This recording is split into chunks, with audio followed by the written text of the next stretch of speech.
Hey everybody, welcome to the stream. I'm Gizmo, this is my buddy Pikachu, and we are here to talk to you today about a brand new game that's just come out. That's right. Hold on. BattleTech. Yes, BattleTech. BattleTech is back, baby. Just came out just a couple days ago. Actually, yesterday was the first time you could play it at 9 a.m. Pacific time.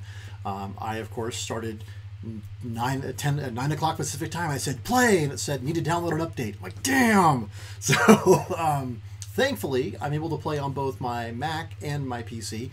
So I was able to play on my Mac immediately, which was fabulous. So I played a lot of hours, but I have some information for you just to kind of set the stage for the game. Obviously you can tell House Steiner BattleTech on the side here. Yeah, I kind of waiting for this game for a while. So anyway, I'm excited to show you all about it. We will be doing some streams for BattleTech, just not yet. But I do want to show you some stuff, a little bit of the history, explain kind of what happens and what you didn't get to see as part of the introduction. They do have an intro, which is really cool, except that there's no explanation, which is kind of not cool. So I'll go through that, explain what all that stuff means so you have some context for when you're playing the game. And then we will jump in a little bit on how to run your unit, that kind of thing. There are some tips and tricks I have to do that, and we'll go through that stuff. So anyway, hope you're doing great. Let's go ahead and jump right in. Let's go ahead and play BattleTech. Oh, yeah. Oh, yeah. You ready, Pikachu? Are you ready? Are you ready? Are you ready? Are you ready? I am. Alrighty. So, here we go. All right. That is an Atlas, which is the heaviest mech in BattleTech universe. It's 100 tons. We'll talk about mechs in a few minutes here. So, all right, here we go.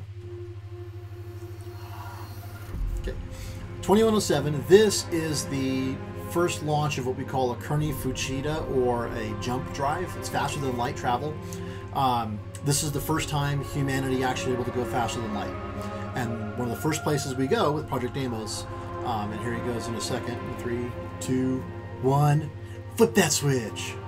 Click. And poof. Bye-bye. He goes to Tau Ceti 4, which we learned is a hospitable planet. So now here we are at Tau Ceti 4, which is not to be confused with Ceti Alpha 6, where Khan was located. Anyway, we began colonizing, and very quickly, within just a few hundred years of the first jump drives, we have expanded out across what we call the inner sphere, and that's a whole set of star systems all around Terra. Now, this is the founding of the Star League. The Star League, where there's 5 different major houses that sort of made up the inner sphere. They all joined together for the collective good, and they formed the Star League. And so here we have, with the reunification war, this is the periphery, which is the area outside of the main houses and all of the inner sphere fighting to maintain independence. The Star League goes and conquers them or strikes deals with them and becomes the Greater Star League. Now, those are battle mechs. And now this is Stefan Amaris, actually, who was the usurper, causing the fall of the Star League. Okay, so there we are, the fall of the Star League. Now what? After the fall of Star League, the 5 major houses, and I'll show you those in a second here.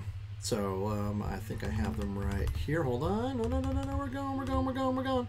All right, so the 5 major houses are these guys. All right, so the 5 major houses.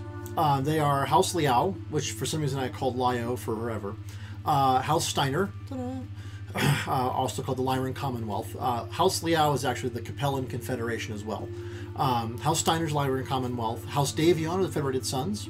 House Marek, or the Free Worlds League, and House Kurita, which is the Draconis Combine. Each of these houses is based upon an Earth culture. So the Draconis Combine is based upon Japanese samurai culture, actually. Honor the Bushido code and all of that. House Marek is more American, sort of Western democracy style stuff. House Davion is sort of steeped in almost Arthurian legend in a way. House Steiner is very capitalist, actually. Maybe the Hanseatic League, if you know your history. So there's some things about that. And then House Liao is based upon... Oh, but Steiner is obviously German. And then House Liao is Chinese. So anyway, altogether, all of these houses form the inner sphere. And I'll show you what the inner sphere looks like here in a second. This is the inner sphere. Come on. Come on. There we go. There, the inner sphere. Okay. So these are the houses. The blue on the upper left is House Steiner. The red is Draconis Combine or House Carita. House Davion is to the bottom right. Capella Confederation or House Liao is below in the middle there, and that little small green strip. And then the Free Worlds League is that purple quadrant down there. You can see there's a whole bunch of stuff around the edges. That's the periphery. And some of them are what we call rimward, which is toward the rim of the galaxy, and some of them are coreward. After the fall of the Star League, and this is kind of an important part, and I'm actually going to turn the volume down on my show here for a second so I don't blow you guys out. After the fall of the Star League, one of the commanders of the Star League, his name is Alexander Kerensky, he was the head of the Star League, and he was actually the protector of the first lord of the Star League, who was assassinated by Stephen Amaris, the usurper. He took a huge chunk of what were called the Star League Defense Forces, and they fled the inner sphere. They just went somewhere. Nobody knows where they went. They just kind of just disappeared. What has happened since then, since the fall of the Star League, we have seen a lot of... the first thing that happened was that there was a huge war, which we called the First Succession War. In retrospect, sort of like World War I became World War I after we had a World War II. It was just the Succession War. And as part of that, what happened was that a lot of the industrial and technological centers for each of the houses were decimated because that was the intent was to prevent your opponent from being able to build more stuff, especially battle mechs, which we'll get to in a minute. The idea was that you destroy that capability and then suddenly you can walk in. The problem was that everybody did it, and so a lot of the technological advancements began to drop. So this is around the 29th century, and that's when the war begins. Then there's a brief pause, and then it starts up again, and then we have the Second Succession War, and more of the same, and then eventually it dies down again, and then we have the Third Succession War. Which is kind of where we are in 3025, the very beginning of the 31st century, which is when the game and when the original board game were set place. The idea is that at this point, technology has pretty much dropped down to the level of 20th century understanding. People actually probably have less understanding of the technology in BattleTech than we do today. But the idea is that they have, in essence, just a very poor understanding of how these things work. So we have a lot of different things. We have tanks, of course, that are just still today. We have different kinds of weapons that they've invented that we don't have today. But in general, the biggest things that they have three different technologies that really help fuel and continue the interconnectedness of the inner sphere. And they are jump ships, which are large ships that can only stay at a star, really, and then and they can jump between stars, which is what all of these are here. If you look at the map, all those little points are each individual systems that the jump drive can jump to. There's a range on them. It's only about 30, I think it's 30 light years. But the idea is that you can sort of jump from system to system. It takes time to recharge. So you jump from one star to another star. You have to recharge. You deploy a solar sail, collect all the photons you get at the energy. You charge your jump drive. Then you jump to the next system. Then we have what are called drop ships. And I'm actually going to change back over to the screen share here so that you guys can see some of this stuff. So here's some of the things playing in the background while I'm talking to you. So drop ships allow transport between planets and jump ships. So what happens is that since planets like ours are not really close to our stars, neither are the habitable planets in the inner sphere. So we have drop ships that go from planets to jump ships, and they can dock with jump ships and then they can go. There's different sizes. There's these guys, I believe, are either Union or Overlord class. There's Leopard class, which is the one that you get when you're playing the game. There's another one I can't remember the name of right now, but the idea is that there's a whole bunch of different sizes, and that you can have you can store certain equipment in them, certain amounts of equipment. You know, the larger ones obviously, you know, can store larger mechs or a larger number of battle mechs. And then the last thing that they have that we don't are battle mechs, which is right there. A battle mech is a probably 30-meter tall, depending on the different guys, anywhere between like say 20 and 30-meter tall armored giant, and it has extremely powerful weapons. It has a ton of gigantic armor attached to them, and they come in different tonnages. So the lightest battle mechs are 20 tons. And the one that you'll see in the game is called the Locust, primarily. And it is the lightest mech, which also means that it can run the fastest, it can move the furthest than any of the other mechs. The heaviest of those are called the Atlas. And actually I have a picture of those here, and I will show you what an Atlas looks like and what a Locust looks like. So here's a Locust. And you can see, I mean, it's kind of cute. It's, you know, bipedal, and it kind of runs around. It's like a chicken. And then we have the Atlas at the other end of the spectrum. And the Atlas, again, like I said, is about a 100-ton mech, and then the Locust is 20. The idea really being that the different types of battle mechs are used for different types of warfare. So lighter mechs, appropriately called light mechs, are used for primarily reconnaissance, just some basic, I mean, they can handle infantry pretty well, that kind of stuff. They're like basic armored personnel carriers, or maybe even just like, you know, light tanks kind of thing. Then you have all the way up through medium mechs, which is what my character Clifford piloted, which was a Phoenix Hawk, which is part of a group of mechs called the Unseen, which we won't get into. But there are some mechs that are out there from the board game that are no longer in this game. Anyway, there's light mechs, medium mechs. The next size up is, unsurprisingly, heavy. Light, medium, heavy. Heavy mechs are more the heavier you go, the slower you move. But the more armor you have, the heavier your weaponry is, that kind of stuff. The more ammunition you can carry, those kinds of things. And then finally, at the high end, we have assault mechs, which are, as you'd expect, primarily used to blow crap up. In this particular case, you've got a Shadow Hawk. I think it's a Shadow Hawk and an Atlas in the corner there. So definitely quite a few different mechs available. I think there's something like 40, or I think it's like 40 mechs maybe in the base set. I mean, it's quite a few. I don't recall off the top of my head. It's been a while since I've played the video game, or even the board game, which is kind of pathetic. Back in the day, I wrote an application to generate hex maps and put them on an HP plotter, so 3 feet wide, about 5 feet long, and we would play on those. And oh my god, that was so fun! Like, you get like 8 people together and you can play. Man, that was sweet. I still have those maps too, which is pretty awesome. Anyway, so we're going to get rid of our Locust and our Atlas. And I think at this point we can pretty much just talk about what we're going to go through. So I will be doing, again, more streams about BattleTech in particular. You'll see that my character name up in the corner says Clifford. That is in homage to my character from BattleTech, from the role-playing game Mech Warrior, which is what battle mech jockeys are called. And we call battle mechs either battle mechs or mechs, normally mechs.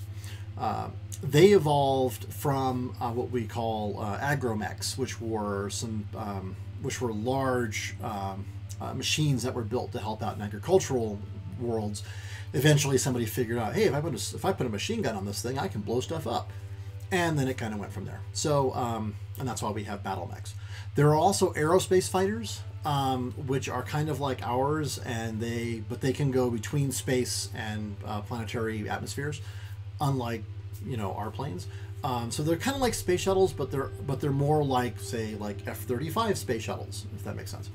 And there's another class of things that I'll just briefly mention called land air mechs, which was actually designed based upon the Macross models, which is kind of where some of the ideas for BattleTech came from, was from the Macross models. And since Veritechs can transform between pilots, so they can transform between like humanoid and airplane style aerospace design, they created this class of things called land air mechs. We don't talk about them anymore because they're not really used.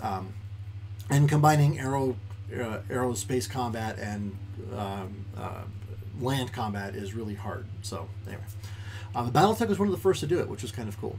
Alrighty, so hope I kind of helped set the stage for kind of where we are today. And so when you start your campaign, you actually have a couple of options available. You can create a new campaign, and then it will give you the option to set your character name, create a unit crest or a personal crest, which I did here. That's that wolf print, or the paw print on the shield. You can set up your character name, you can style your character, you can change what they look like, all that kind of stuff. And give yourself a call sign. So I gave myself the call sign Gizmo because my character doesn't actually have a call sign in MechWarrior. It's just Clifford or Cliff.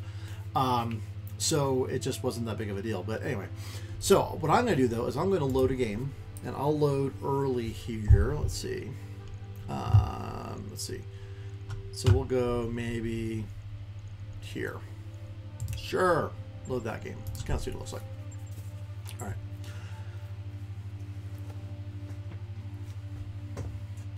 So the first missions they get you through are just the basic, like how to target, how to move.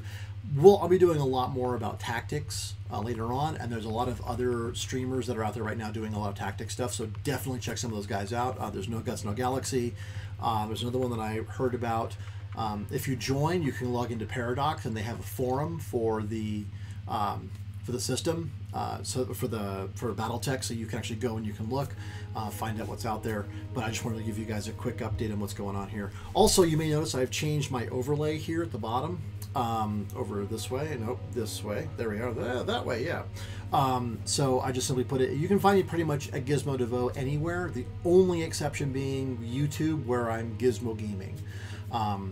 But everything else is Gizmo DeVoe, including Facebook. Now I actually have, if you go to fb.me/Gizmo DeVoe, that'll take you to my Facebook page, where I will be posting up links to all the videos, just like I do everywhere else.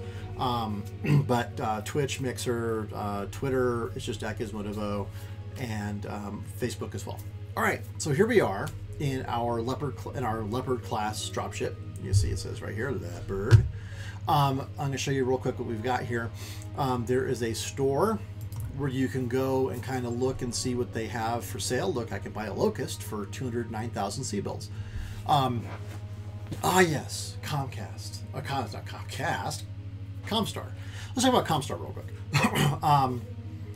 After the fall of the Star League, there was a network of what they called hyperpulse generators, which I guess is the fourth technology they have that we don't, that allow FTL communication between star systems. The group responsible for managing those HPGs, sort of like Western Union would have been, say, back in the 1880s, is Comstar. Now, Comstar is kind of religious. There's a religious aspect to it. Their structure sort of mimics the Catholic Church in terms of acolytes and that kind of stuff. But the idea really is just that you have people who are learning about the technologies, and then kind of, as they get better and better, they begin to understand more about it. Comstar has a lot of technology, and they have a lot of understanding about the technology, more so than the houses do. For the houses, a lot of the stuff that is from Star League era, so 200, 300 years ago, is what they call lost tech. It's just stuff that we don't understand how it works anymore. It's sort of like a black box. I mean, I do a couple things and I push a button and then magic happens. That's kind of where they are with this stuff. They don't understand it. They don't have the background and the history and the knowledge to figure out what's going on with it. They're reacquiring it, and there are groups like within the Federated Suns. There's Team Bonsai, which Buckaroo Bonsai. No matter where you go, there you are. It was a nice nod to the movie, I thought, to add them to it. But they are working with the New Avalon Institute of Science to help try to rediscover some of these lost technology items. But Comstar is also it's an intermediary, and it's a neutral party. So it's Switzerland in terms of the Succession Wars, at least for now. And the whole idea, though, is that Comstar helps sort of facilitate transfers of money. They have the primary sort of currency that everybody uses. So each of the houses has their own, what they call house bills, their own currency. So, like, for instance, if you were in Europe before the euro, you might have francs and Deutschmarks and pounds and all that stuff. But after the euro, let's say that you didn't get rid of all of those, but you kept them, and you had the introduction of the euro also. So now suddenly you've got francs and pesos and Deutschmarks and rubles, but you also have euros. Euros are like C-bills. They're sort of the commonly accepted currency across all of the houses. But each house has also their own house bills that they use internally. House bills are not usually used between houses or between planets. If I were to go from, say, House Davion to House Steiner, I normally wouldn't be able to use House Davion bills. I would have to convert it into Comstar or C bills and then be able to use those. But anyway, so Comstar is kind of the main guys here in terms of facilitating mercenary contracts, in terms of guaranteeing payments, that kind of stuff. They're like the escrow holders, and again, they're sort of like Switzerland. They keep neutral and allow the facilitation of communication across the entire inner sphere. Without Comstar, we wouldn't talk to each other. So anyway, so here we are. You can see here I've got 1 million C-bills up here, which is not a lot. I can buy a Locust, which is the lightest mech, 20 tons, for 209,000. I could buy a Panther, which is a 35-ton mech, and you can see here it tells me 35 tons or 20 tons, for almost 400,000 C-bills. That's kind of expensive, but it's not too bad. I changed the group's name to Clifford's Marauders. I will change it eventually to Clifford's Dragon Slayers, because that was the name of my unit within the 12th Star Guards mercenary unit in House Steiner when I played the game with MechWarrior. But all right, there we go. This tells me kind of where we are in terms of our company financials. So this tells me that right now, at my burn rate of 245,000 C-bills a month, I've got about 4 months worth of money available. So my goal as a unit commander is going to be to bump that up and try to get more lucrative contracts, get more salvage, and work so that I can get the best mech warriors flying the best mechs for my unit. That'll also give me the most prestige, and then I can rise to the levels of, say, a Team Bonsai or a Wolf's Dragoons, which are some of the really powerful mercenary units that are out there. Okay, this also tells me here's my Leopard. My current location on the ship is the Leopard. This is just kind of the stuff about that. These are the things that you can do when you're here. You can go to the hiring hall, or you can go to the store. Now, not every system has a store. That's kind of a problem. Also, the more backwater you are, like for instance, right now we're in the periphery, and I'm actually not allowed to go into a house, which kind of sucks, but that's all right. I'll get there eventually. The more advanced the planet, the better the store is going to be. So for instance, let's say I've got a mech that has a particular kind of weapon. We'll call it a PPC, particle projection cannon. It's very expensive. If for some reason my mech gets damaged and that gets destroyed, then replacing that is going to be really hard. I'm going to have to go somewhere where I can actually purchase that to replace it on my mech. So that can be a really big challenge, and you got to make sure you're doing the right stuff there. And keeping track of what you have for equipment versus what you are, how you're running your missions. So the less damage you can take during missions, the better. Armor is automatically replenished at the end of every combat, which is fabulous. But the other stuff that happens are things like if you lose heat sinks, which help you dissipate heat because your battle mech runs really hot. or you lose weapons or ammunition, that kind of stuff, then that costs a lot of money to replace. That's a lot of internal structure. It's endoskeleton for the battle mech, that kind of stuff. So that can get really expensive really quickly. So if you end up in a star system that has a store, you can go to the store and you can buy stuff. So here I can buy an AC-5 or autocannon 5 that does autocannon does 5 points of damage, autocannon that does 2 points of damage. I can buy flamers, I can buy long-range missile packs, I can buy medium lasers and machine guns, small lasers. So all these different options are available to me to buy in this particular place, which right here is Bellerophon. Let's see, what else do we have here? Partial mech salvage. Okay, yes, all right. So the other option is you can go to the hiring hall. And the hiring hall I have found pretty much everywhere I've gone. So there's always going to be some people looking for work. So these are just mech warriors who are looking for work.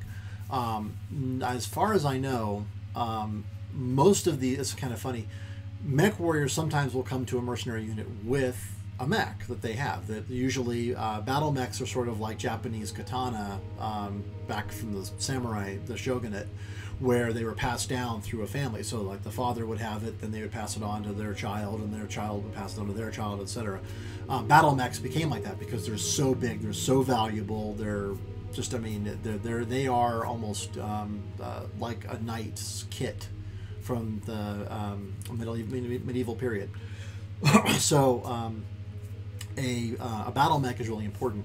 A lot of these guys, I do not see that they are coming with mechs at all. So I don't think that they did that. I think that they're simply, in this particular game, I think what they're doing is you can hire the mech warriors, but you don't get their mechs. You have to provide them mechs. So must be nice. All right, so that's the hiring hall, and you can go and you can hire new guys if you end up in a combat and someone gets killed or somebody has a particular issue. It's going to be out for a long period of time. You may want to hire another mech warrior to kind of bolster your ranks until you can get somewhere else.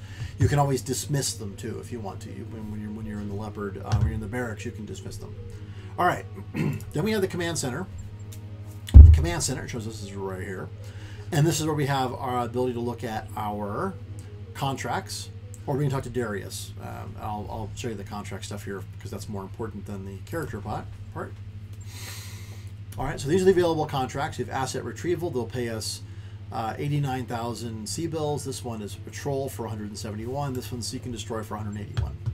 So, you know, these are the three that we have. This little icon here means that travel is included. So if it needs to take you to a different different system, like in this case, it says it includes travel to Detroit, which is a star system 7 days away.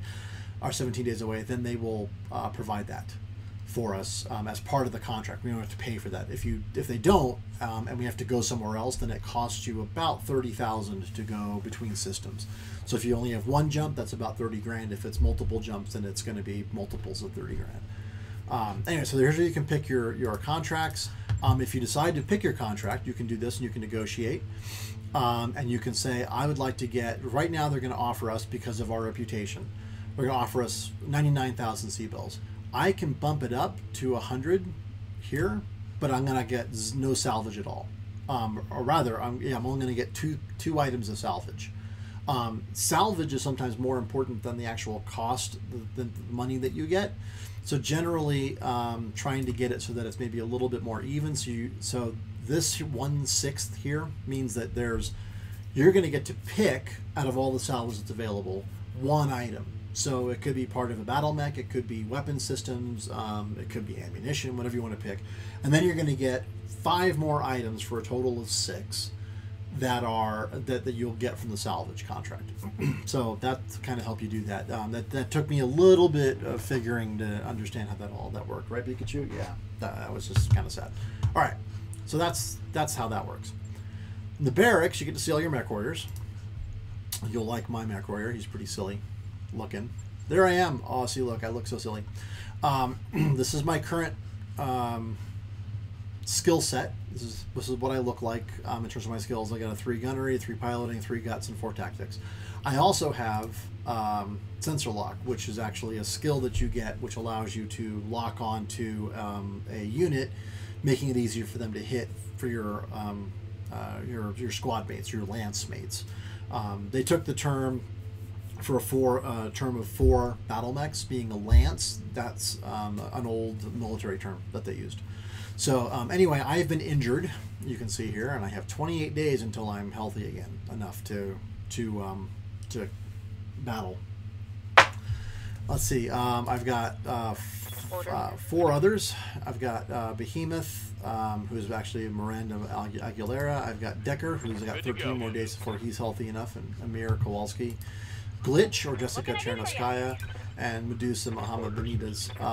And so right now I've got 3 mech warriors to go to battle, which is not enough to go to battle with. So right now I've got to wait until at least Decker is healthy enough to go to battle. Now here's the challenge. I'm spending 245,000 C-bills a month for living. In 16 days, I have to pay that 245,000. So if I don't get any more money between now and then I have this 4 months goes to 3 months, and then it will go to 2 months. So the longer it takes to get back into action, the longer it's going to take, the lower your reserves are going to be, and eventually you can go out of business as a mercenary unit. So you want to be careful about that. And then here, where I talked about it, so here's how much he costs. Here's his salary. Here's my salary, nothing. 29,000, 29,000, 28,000. So everybody's struggling with 29K. But you can also dismiss them. I could say, you know what, Decker, I really don't want to wait 13 days for you to be better, so hasta la vista. The nice thing here is you can also look at the service record and you can kind of see what they did. Well, he had 1 deployment, he had 2 injuries, he has been with the company for 14 days. I've been with the company for 14 days also. Which is kind of funny because, I mean, I was actually been with the company apparently a lot longer than that, but that's all right. I hear ya. So here's 2 deployment, 3 mech kills, 1 other kill. So, you know, it's kind of, and she's got, how many mech kills? 0 mech kills, but 3 other kills, so. And then I have 2 mech kills, so yeah, you know, it's all right.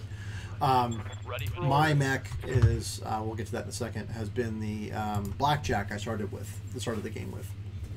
And here's my blackjack.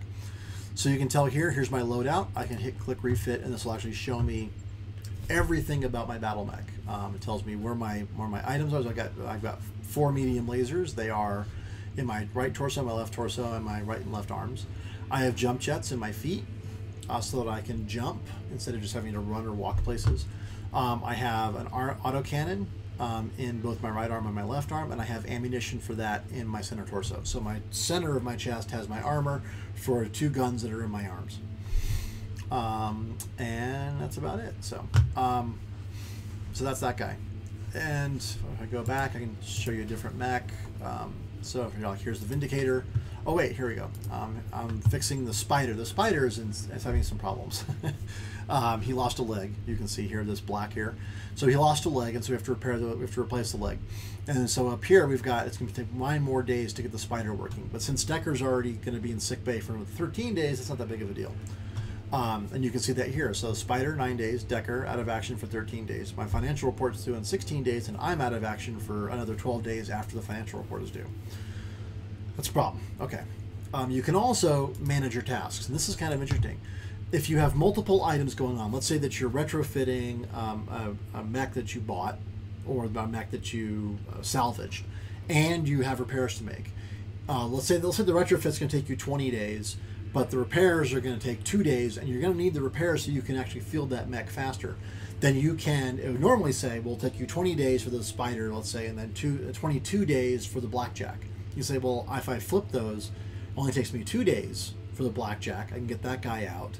And then the Spider would then be 22 days because it would have to be 2 days after I left. But you can rearrange your work schedule within the mech bay to fix it so that you can actually do things a little bit faster and a little bit better for your needs as a mech commander, as a unit commander. All right. So that's pretty much that. And you have storage. This is where I've got 1/3 of a Wolverine. So if I get 2 more thirds of that particular variant, the WVR 6K, then I can build that mech.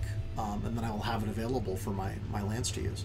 And then components. This is all the stuff that I've got. I've got some ammo. I've got 2 ammos. I've got 2 AC2s. I've got a whole 6, 8 maybe AC2 ammos.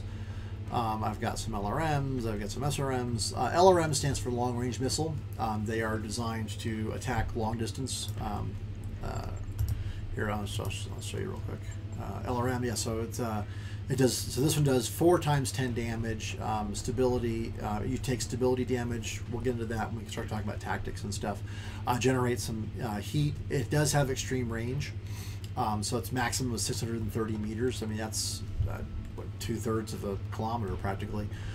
So that's really good range on that thing. But it does have a minimum, and in this case, the minimum is 180 meters. So anything within that is going to be harder to hit. Your hit chances are going to go down because you're sort of within the minimum range of that weapon. As you get further out, of course, it gets harder and harder because you're going for extreme range now. But there's a sweet spot in the middle there where you can easily attack somebody with the missiles and have a really good chance of success. The opposite of LRMs are SRMs, or short range missiles.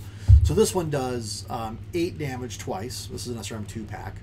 And it does 6, and its range is standard. So it does 0. So the minimum is I could be standing on top of you and shoot you. The optimal is 180 meters, and maximum range is 270 meters. And again, your range, your percentages to hit will go off over distance. You want to be careful about that. Same things apply with small lasers, medium lasers, and large lasers, and you can look at those when you go to the components. You can look at what the ranges on those things are. There is one weapon here called the PPC, which I'd like to show you real quick because it's kind of an important weapon. Particle projection cannons are pretty badass. They do a lot of damage in one shot. So if you hit somebody with a PPC, they're going to do a lot of damage. This says 50 points of damage every time it hits somebody. If you're looking at this guy right here, let's say you've got your head, it's only got 45 points of armor on it. If I hit you with a PPC, your head just almost imploded. So you want to be really careful about, this can do a lot of damage. This is one of those really heavy weapons that's usually going to be seen on an assault mech or even heavy mechs. Occasionally, in this case, it's a 45-ton mech that puts it in the medium mech range, and that's going to be that's the a pretty big punch. That Panther that we saw in the store, it carries a PPC, and it's a light mech. It's at the very upper end of light mech. It's just underneath being a medium mech, and it carries a PPC with it. So it can be a pretty damaging weapon, especially to light mechs. So you want to be careful about that. Anyway, you can see here it has a minimum of 90 meters. Again, meaning so if I stand right next to you and I try to shoot you with a PPC, that's harder because it takes time for the particle projection part to fully form or something, whatever it is. The physics of it I don't think really matter. What really does matter is that there's a minimum range for it. So if you have a PPC, you want to keep a good range, but not not really close and not really extreme. It will go out to 540 meters, but of course your accuracy drops off dramatically with that. So, all right, so there's all that. Now let's go to navigation, and I'll show you the star map real quick. So this is the star map. This shows us our area where we are. So right now we are in this system of Bellerophon. There's a system here that's Detroit, and it tells us that there is a contract that will allow us to travel there. That's what that little it's caution up here. So it says travel contract. So if we wanted to go there, we could, in theory, take the contract and get the travel for free without having to pay for it ourselves, which is kind of nice. Later, as you play more of the game, more of this will open up. So this is the Oregon Confederation, I forget. Anyway, this is where the game starts. And then this is, I believe, the Magistracy of Canopus, which is another periphery.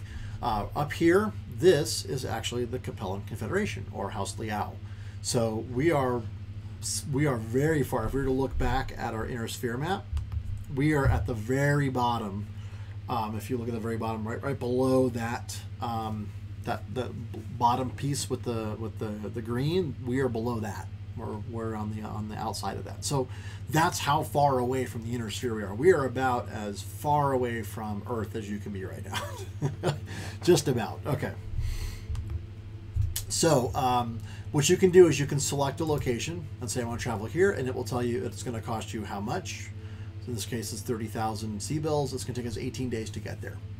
And this also tells us this is rocky and barren, except for a 200-kilometer wide equatorial band of lush jungle that teems with native life. It tells us it has a black market, that it's poor, which means it's probably not going to have a lot of really good stuff for us. So we're not going to be able to get any good technology there. In fact, it may not even have a store. And if we needed to replace items that were lost during combat, that could be a problem for us. It's periphery level civilization, which means it's kind of, outworld kind of. Think maybe Firefly. It might be periphery level civilization for some of the backwater planets that they went to, where Serenity went. Some of those things were kind of out in the middle of nowhere. That's going to be periphery level civilization. It's a small population. It's a tropical world, low gravity planet. That's going to actually change some things if you have to do combat there. So there's some things that's going to be polar, or it's going to be, in this case, it's rocky, or it's going to be, a moon, so it's going to be lifeless, which means no atmosphere, which of course means it's really hard to dissipate heat because there's no atmosphere to dissipate it into. So while space is cold, we need something to radiate into, and it's hard to radiate the heat of a battle mech in a vacuum. So there we're going to end up being a little bit hotter than we would normally.